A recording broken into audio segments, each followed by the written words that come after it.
Good evening, ladies and gentlemen. My name is Paula Panchenko. I'm the director of Tandem Press, and I'm delighted to welcome you all here tonight. Tandem Press and the Jazz Studies program at the Mead-Witter School of Music, both at the University of Wisconsin-Madison, are pleased to present the fourth year of our Tandem Press Friday Jazz series. We are delighted to welcome you, our audience here, and those of you who are listening to us live on the web.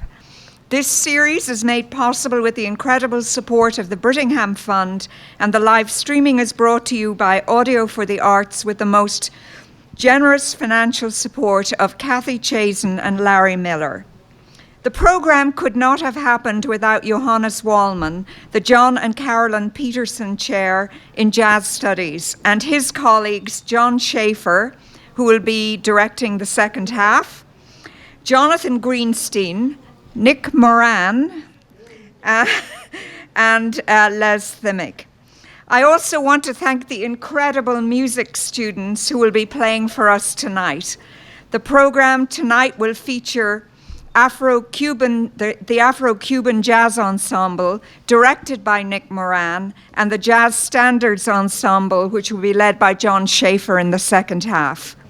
During the intermission, I hope you will view our latest exhibition entitled Nights and Weekends. The artworks in this exhibition have been created by the staff at Tandem Press, who are practicing artists. And Bruce, Jason, Myszka, Seth, and Sona, and Rachael are all here if you would like to meet them. Please also feel free to stroll through our studio and see the prints that we make in progress by leading artists throughout the United States. Tandem Press is open daily from 8 to 5 and from noon to 4 on Saturdays. For those of you at home, there will be a short interview on upcoming events at Tandem Press, and for everyone else, there will be the opportunity to tour the studio and see the exhibition. Again, welcome to all of you again, and thank you so much for coming. And here's to our group.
Good evening, ladies and gentlemen. How are we doing tonight? Doing all right?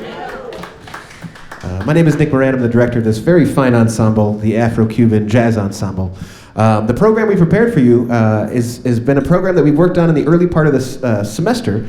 We recently, last Friday in fact, performed at the Wisconsin State Music Educators Conference, which was a great honor to be invited to do that. And so you're hearing some of the fruits of that labor preparation for that performance, as well as actually a brand new song, which you'll hear in just a second. But that first tune was written by ethnomusicologist, composer, and educator at Columbia University, but actually an undergraduate from UW-Madison, a musician named Chris Washburn.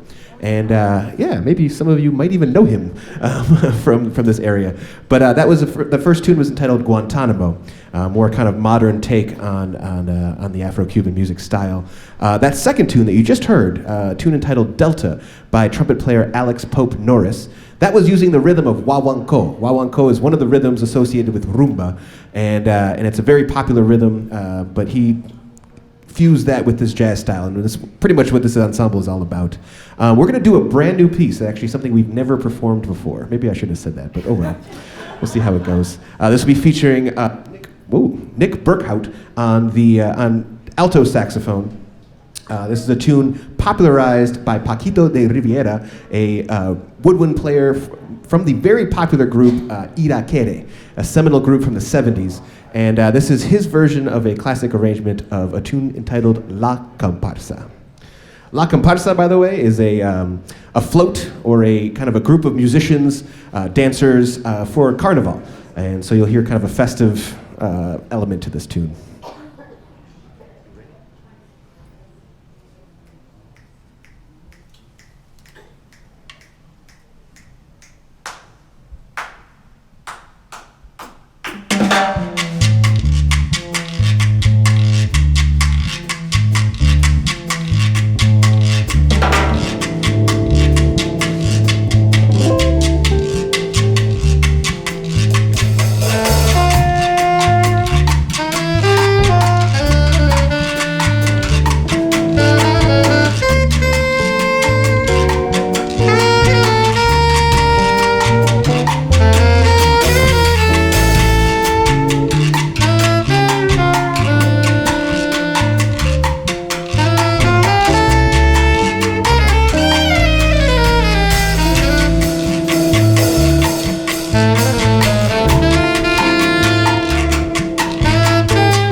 One more time for Nick Moran on the alto saxophone.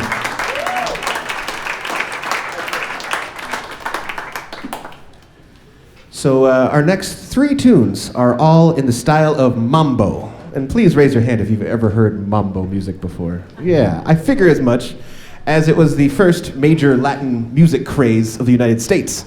Mambo really started in the late 30s and went all the way into the early 60s, and basically the pop artists that took them off the mambo stars off the charts were the Beatles. It was kind of the end of the mambo era when the Beatles and rock and roll kind of hit. So we're going to play some mambo for you. This is something that we started our semester with, because this style incorporates a lot of the son music that you hear in folk music of Cuba, as well as the big band jazz sound. And it really exemplifies the fusion of these Afro-Cuban rhythmic and harmonic elements with the sound of jazz, the big band sound of jazz. So we have three people in our horn section as opposed to a big band, but they are going to mimic the sound and fury of a big band. So I'm going to introduce them real quick so we can psych them up for this. So please, on trumpet, please show your love to Ethan Bernstein.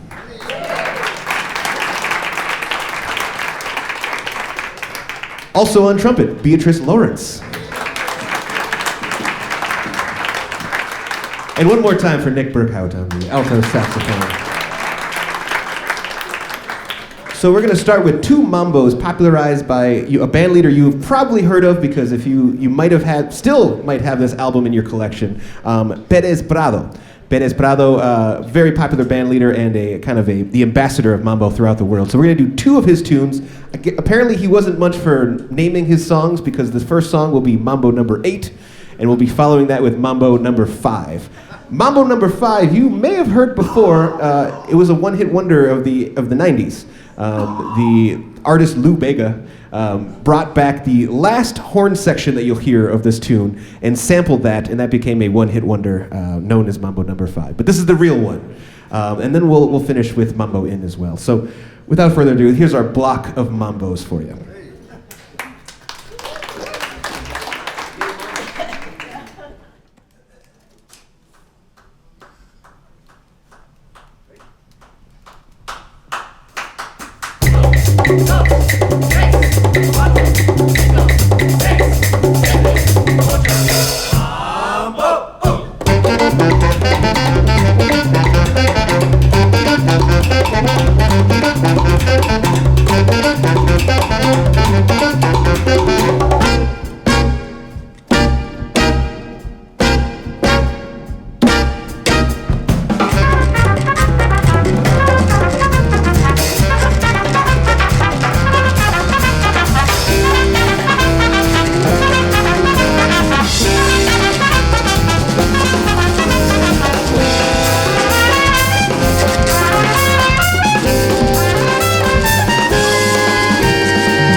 We have just one more tune for you, but stick around. There's a whole nother awesome UW Jazz Ensemble on the way. But we want to thank you all for coming out and supporting your local jazz scene. Not only your jazz scene, but the up-and-coming jazz scene here. So can we have a round of applause for these wonderful students? Yeah.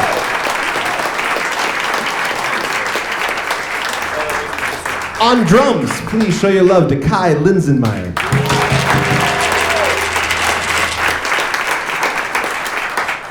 On percussion, how about it for Teddy Williams? On congas and other percussion, how about it for Jordan Kowalski? On bass, Isaac Supernet. And on guitar, how about it for Mitch Dolzen? Is the UW Afro-Cuban Jazz Ensemble. We are finishing this set with a tune entitled Mambo In by a trumpet player and band leader, Mario Bausa. Mario Bausa is credited with being one of the first musicians to really create what we now know as Afro-Cuban jazz. He was a musician from Havana that immigrated to the United States, to New York City, because he wanted to play with the big bands of New York and looking for a better life out there, and played with Chick Webb in his orchestra for many years, and actually led that band for a while. And that fusion, that incorporation of those jazz sounds and those Afro-Cuban elements created what we are playing tonight. So we figured we'd finish with how it all started, with a tune entitled Mambo In.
Well, wow, the sounds, the colors, the rhythm. You are amazing. Thank you all for this incredible first half of the concert.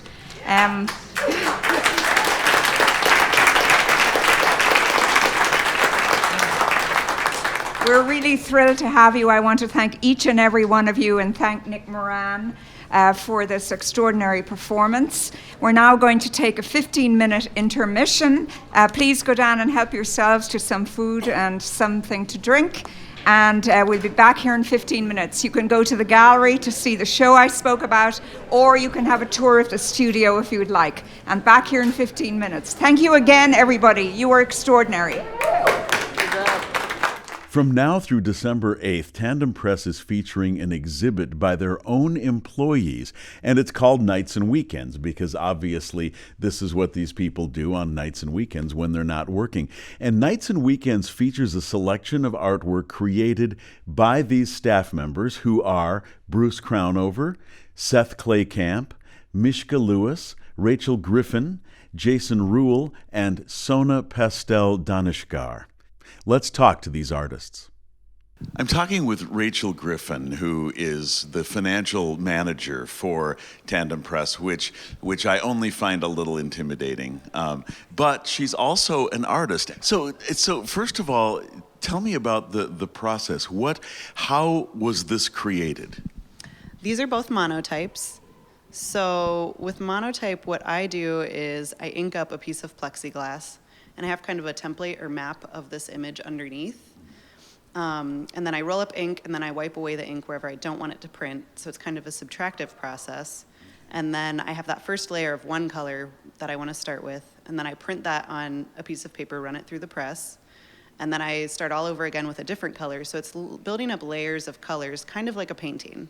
And with monotype, there's only one. So with many printmaking processes, you're additioning it, you have a set of 20 or however many you decide to do, but with monotype, you only get one. Yeah.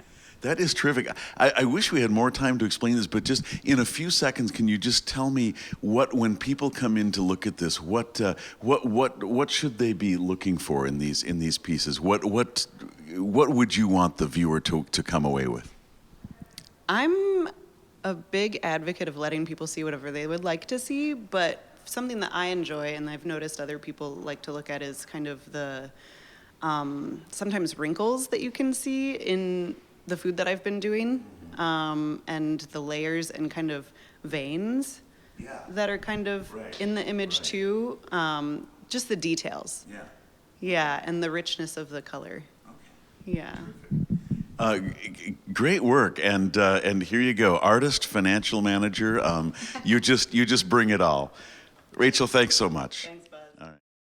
Tandem Press curator Myszka Lewis is also someone we've gotten to know well. Again, not only a wonderful human being, but you're an artist as well as curator for Tandem Press, and you have two sets of 3 pieces in this, both of which are on a theme, and bricks, and are these manhole covers? Yeah, they are. They're based off of manhole covers. I call them access covers. Okay. Mm-hmm. So let's start with the bricks. What are the materials, and what's your inspiration? You obviously like sort of construction-y, like industrial kind of things.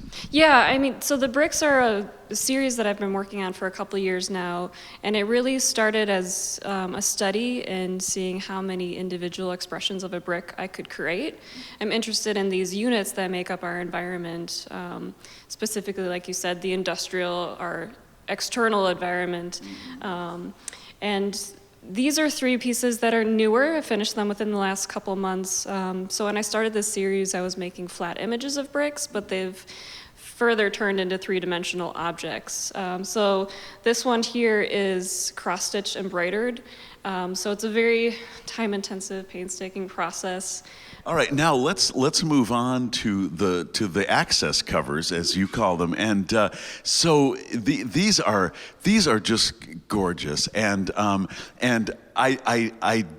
don't touch them because I know I'm not supposed to, but that's my first, but I so want to touch them. They are so, they are just tactily flirting with me, I feel like, but tell us about this process. That's great to hear that, because that's what I'm going for. So it's dealing with similar idea of taking an image and pushing it into an object form. So I start with a photograph of manhole covers. These are images I take myself or source from the internet. After digitally manipulating in Photoshop, I have a company print them on velvet for me. And so the velvet is really giving that kind of shiny iridescence and like seductive surface.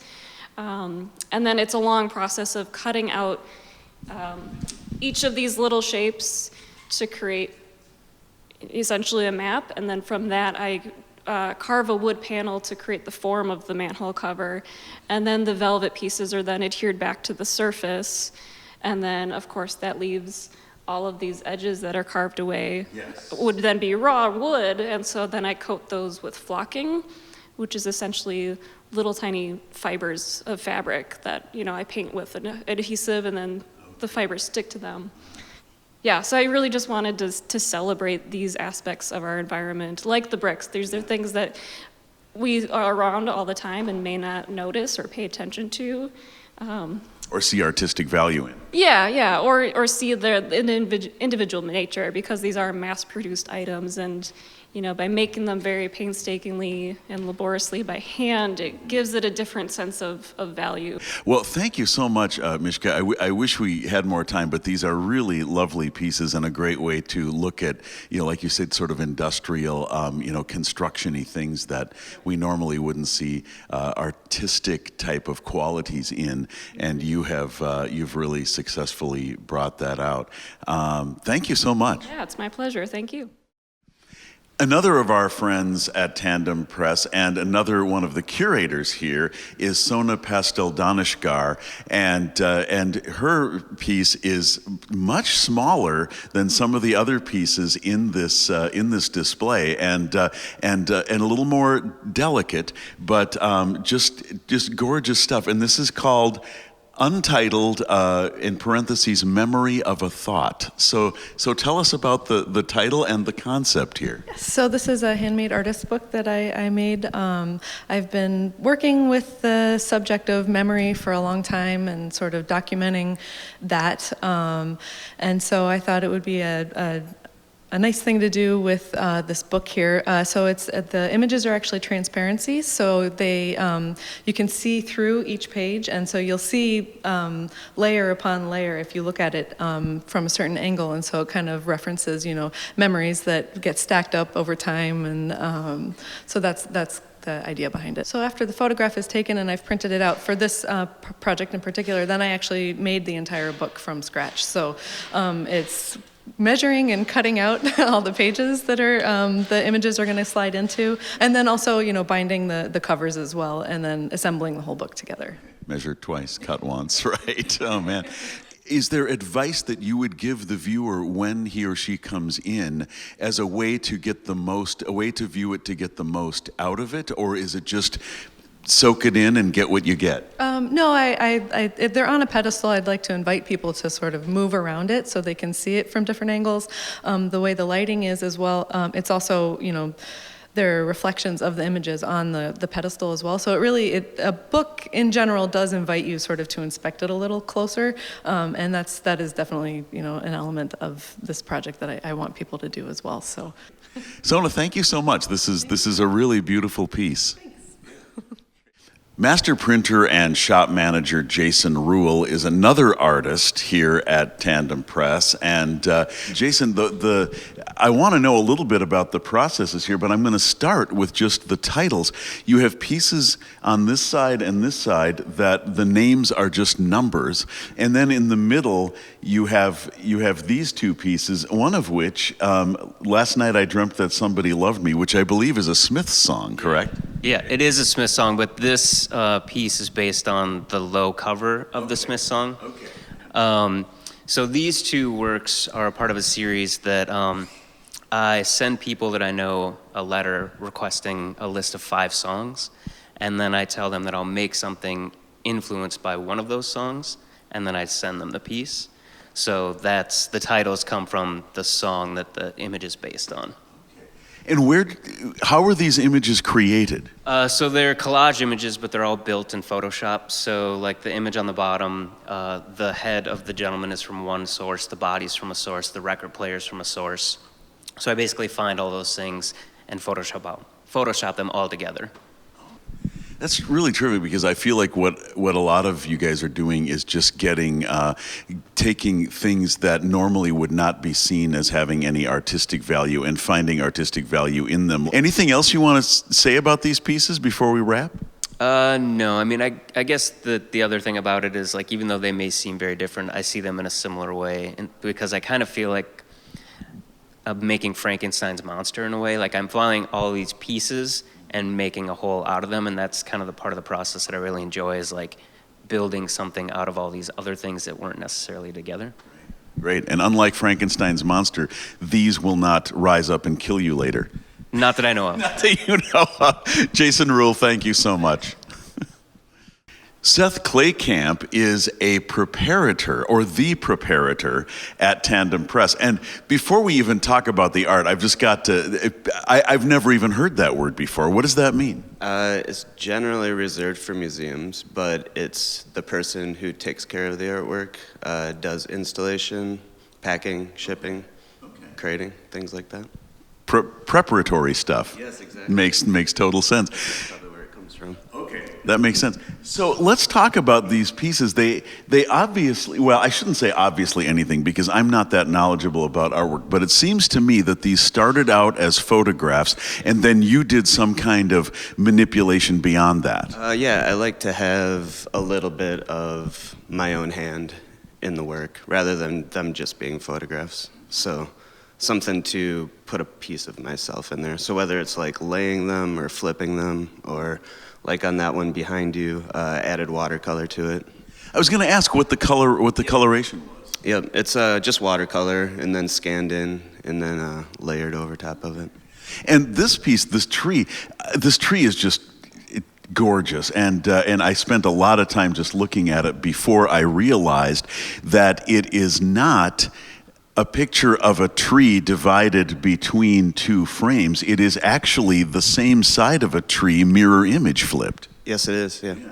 If you spend enough time with anything, you start to see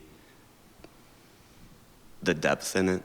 And I like to take the same image and manipulate it and look at it in as many different ways as possible to get as much out of it as I can.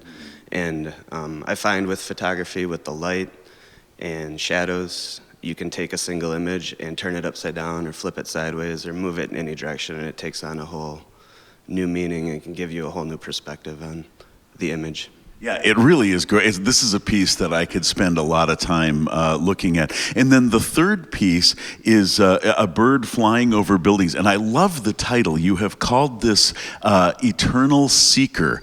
And is that us or the bird or everything? I think it's everyone. I think everybody's always looking for something, the next thing. Terrific pieces. Anything else you want to add before we wrap up? No. This has been very nice. Thank you. Great. Thank you, Seth. Beautiful work. Bruce Crownover is also got works in the Nights and Weekends exhibit, and he is a master printer with Tandem Press. Bruce, welcome. Thank you very much. And one of the things I really love is when arts and sciences meet up, and that's what you've done with your pieces. And so I'd like to know, first of all, what is the theme you're dealing with Sure. a very important theme Yes. in these works, and then we'll talk a little bit about the process. Sure. So the idea is was started by a friend of mine, Todd Anderson, who worked at Tandem many years ago and now teaches at Clemson. He had this idea of let's travel and see some of these places that are being affected by climate change and do an artistic record of what's happening in order to kind of share with the greater population something that isn't just strictly science-based. So we went first to Glacier National Park, backpacked to a lot of different places, and saw as many glaciers as we could and made little watercolor paintings in my case, and then turned those into prints and turned the prints into a book. In the case of the show that's a Tandem now, it's the same idea but about Rocky Mountain National Park. And looking at glaciers again and seeing the changes that are taking place as a result of climate change and making an artistic record of what's there now. Great. And you mentioned earlier, too, when we were talking privately, that it's a wood print and it's a reductive process, which also, as you pointed out, is representative of the reductive process we're going through with these glaciers. Tell us about the process, because most, neither I nor most of the people watching this are print artists. Yeah, sure. It's a pretty basic kind of idea, though it can get really elaborate. And in my case, it gets quite elaborate because I'm really getting a lot of color out of one block. So it starts with a little watercolor painting, and then I blow that watercolor painting up to the scale that I want to do the finished woodcut in. And then I repaint the watercolor just in black and white gouache to that scale directly on the wood. So I've got basically just a graphic rendition of the image on the wood. And then I carve what I want to be the lightest parts of the image, which is typically in the snow somewhere or in the ice. Then I print, say, 25 sheets of paper. I'll print all 25 sheets in a very, very light color, pale blue or pale gray in the entire sheet. So what you start with is the white of the paper and the lightest color. Then I carve, go back to that same block, carve what I want to reserve as that first light color. Print all 25 sheets in a color that's slightly darker or different than the first color. So in the end, it's the same block, but you're only printing the very, very darkest lines, and everything else is gone. There's no going back. And it just sort of lends itself to this idea that these things are disappearing, they're reducing in size, and it's just kind of a poetic way to make prints. Wonderful. And again, for the viewer, it's nights and weekends. It's these very talented people who have day jobs at Tandem Press, but then they're doing their own art, and it's kind of like what we do in the studio. What are you doing on your day off? Recording something. So it's really terrific work. Yeah, thanks very much. Yeah, thank you, Bruce. Yeah, thanks. All right.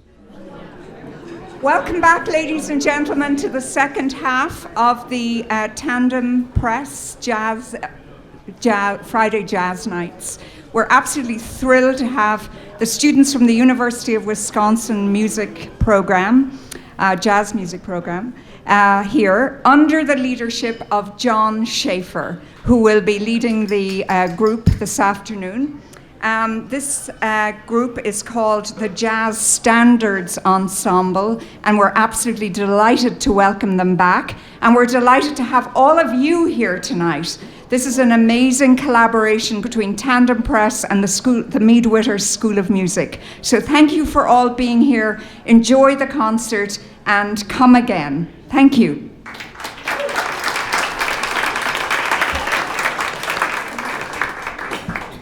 Thank you, Paula, very much. I'm John Schaffer. I'm on the faculty at UW. Instead of standing over there directing the group, unfortunately or fortunately, I'm playing bass. So we don't have enough bass players, but I secretly love playing the bass, so it's okay. So I'll be with the group tonight as we go through. This is the Jazz Standards group. So I want to, first of all, let's give another hand for the Afro-Cuban group.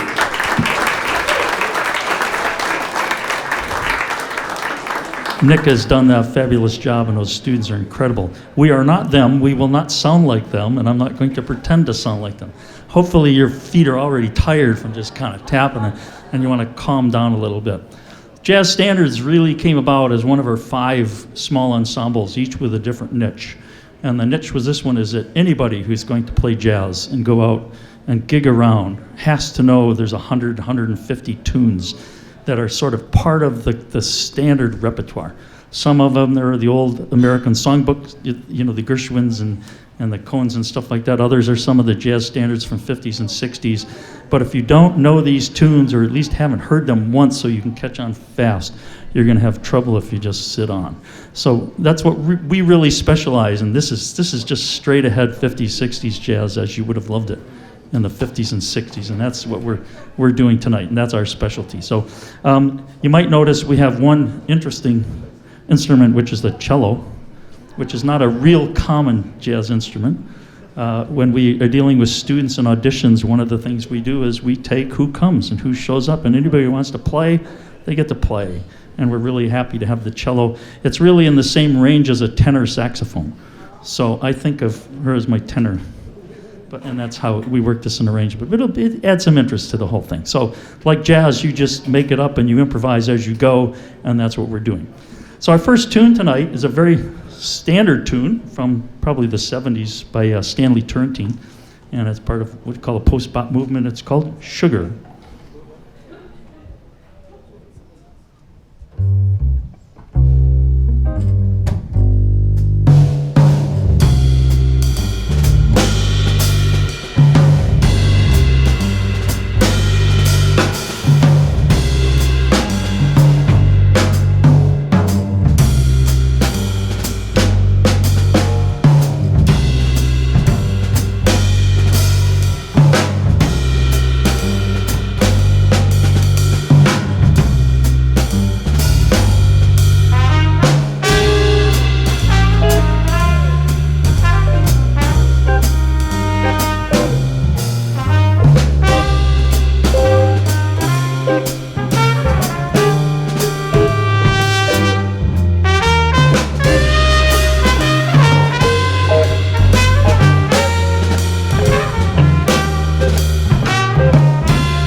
So we like to start with that one because it's just kind of easy and goozy and lays it down and everybody gets to feel and find a pocket. This next one's a little different by a very well-known, what they call post-bop trumpeter, Freddie Hubbard. And this is not a tune that everybody does when they just sort of sight read on the gig, because it's got a little more involved in that. But it's a piece called The Intrepid Fox. So I hope you enjoy it.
you very much. Again, Freddie Hubbard tune.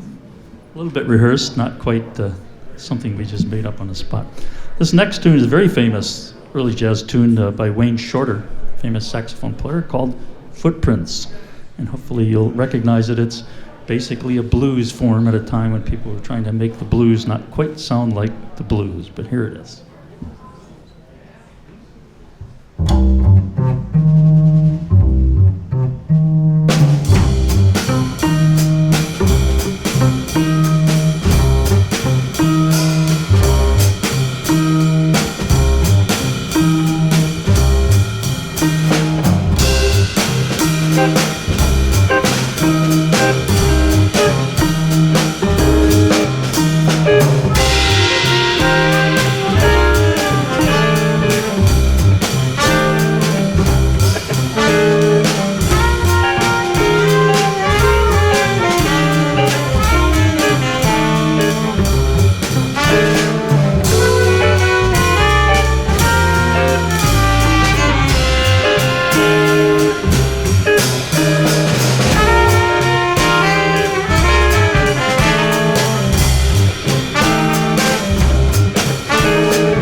Thank you very much.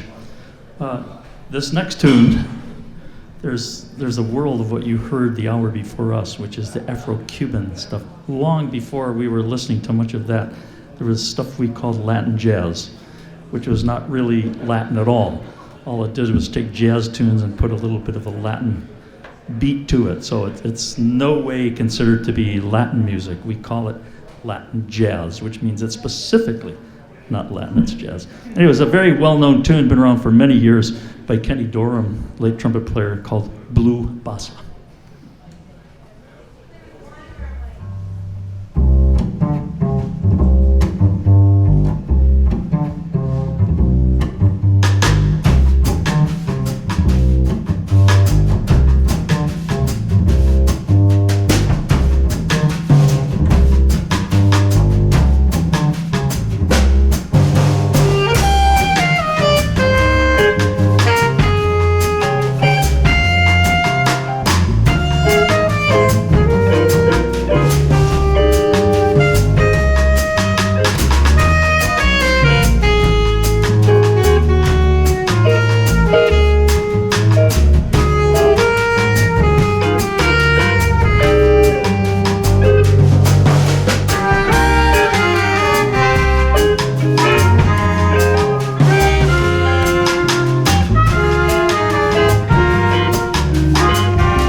my wife's favorites, only she's not here, so it's sad, but I always have to play it. Every gig I play if she comes.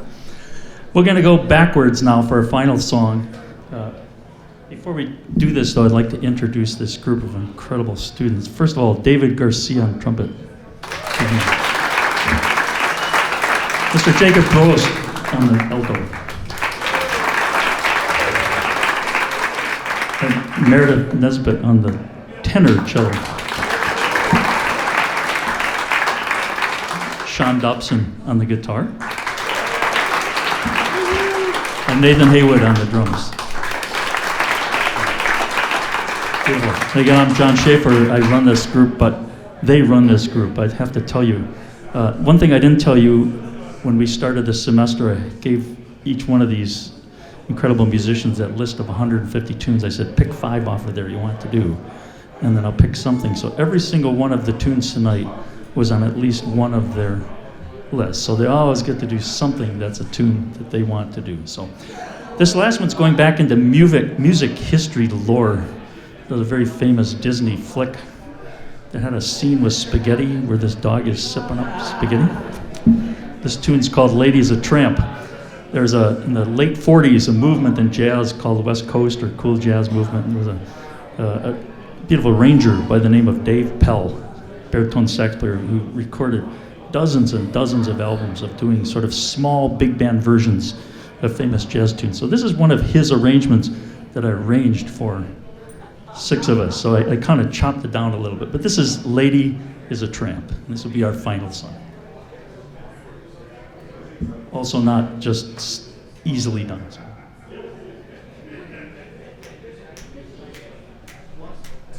1, 2, 3.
Thank you again. Very much a Jazz Standards group. Aren't these guys incredible? I'm the lucky one. I get to play with them. It's so fun. Thank you. Thank you all so much for coming. Thank you, John. Thank you to the incredible students, which John has said several times, but I totally agree, as do we all. Let's have another round of applause.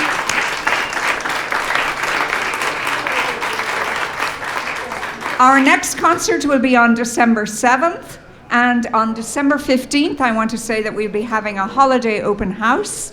You'll all get invitations. There's a book downstairs if you're not on our mailing list, and we will have demonstrations all day so that you can see how these beautiful prints are made. But has been a fantastic evening, so let's end with the fantastic musicians. Another cheer for them and John Schaffer. And another cheer for Paula and Tandem Press for doing this.